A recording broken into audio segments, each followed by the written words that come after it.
Citizen Kane, directed by Orson Welles, is widely considered to be one of the best American films of all time. For example, the British Broadcasting Corporation, or BBC, created a list of the best American films. It placed Citizen Kane at the top. In today's program, we will explore the grammar behind one of the most famous lines from Citizen Kane. You know, Mr. Bernstein, if I hadn't been very rich, I might have been a really great man. In this report, you will learn about the important expression, you know. You will also learn about past conditional usage and shortened forms of words in everyday speaking. The famous line starts with the words, you know. You know, Mr. Bernstein. You know is a common expression that is used in everyday speaking, but it does not necessarily mean what you think it does. For example, you might hear a person ask, "Do you know my name?" Or they might say, "You know my name." This is the literal meaning.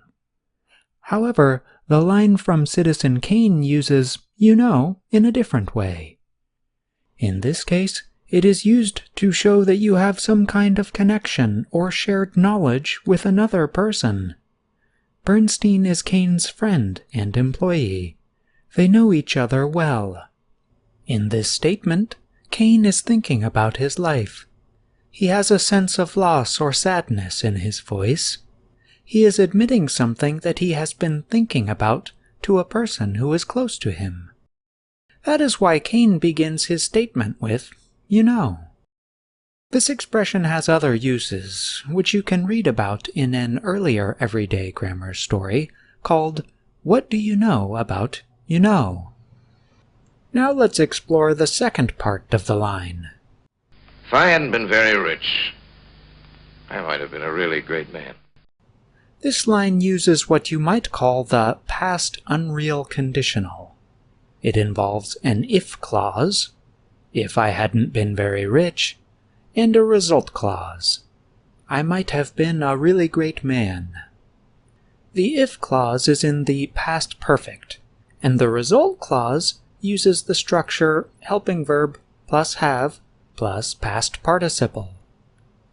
The helping verb used in the result clause has several possibilities: would, could, and might. The helping verb would expresses a desirable result. The verbs could and might express a possibility. Kane is suggesting that if something had been different in the past, then it might have been possible for him to be different.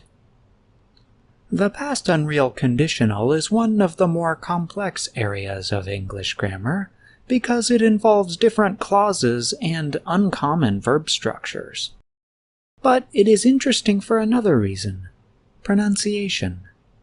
Did you notice that not all of the words were spoken in the line? Listen again.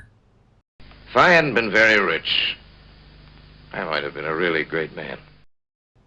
Notice that the past unreal statement involves contractions, shortened versions of words.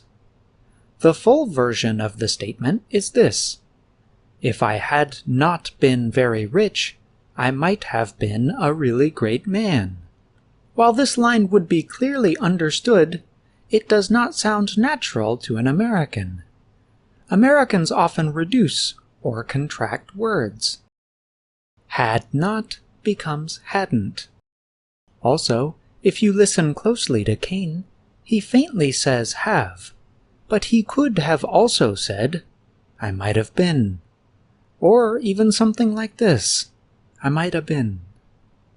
Please note that this last version is used in speaking only, not in writing. The reason Americans reduce helping verbs is because they are function words. Function words have a grammatical purpose, but do not carry much specific meaning. In our example, the reason have is shortened is because native speakers understand which word is being suggested. It is verbs such as might or would that are more important for suggesting additional meaning. That is why you might hear statements such as, "I would have called you," or "I might have been famous." In today's report, we explored the grammar behind a famous line in American film. You learned about an expression, a conditional statement, and how words are shortened in everyday speaking. The next time you watch American films, pay attention to these structures. Then use them as much as you can. One day, you might tell a close friend, "You know, I'm glad that I followed everyday grammar. If I hadn't listened to it regularly, I wouldn't have developed such a deep love for English grammar." I'm John Russell.